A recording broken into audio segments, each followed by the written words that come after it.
I'm Tom from DIY Life Tech, and this is a look at how to know when it's time to replace your Dr. Brown's bottles. So there's a couple components to this. One is to look at the Dr. Brown's bottle itself, and it's okay if these get a little bit discolored over time. You might notice as this one has that the paint might wear off a bit. As long as it's structurally sound and it's not leaking and it's not got any kind of mold growth or anything in it, then you should be totally fine. As long as you're cleaning and sterilizing these will last quite a long time.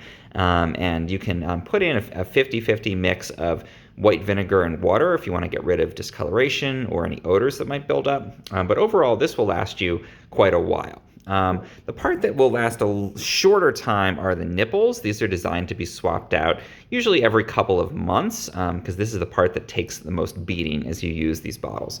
And two things you want to look for. One is a discoloration or residue on them. So you can see that this one is fairly discolored and it has some like stuck on stuff that doesn't get cleaned off in the dishwasher.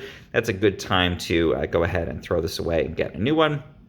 Also physical damage. So go ahead and take a look at these and you can see on this one, there's actually the silicone is kind of chipping off here. And you definitely don't want that. Yeah, there's a little like hole right in there where it's actually coming apart. You definitely don't want that because you don't want pieces of the silicone to come off. So make sure it's just the hole at the top. If you get these little cracks and things, then it's time to throw this one away and get a new one.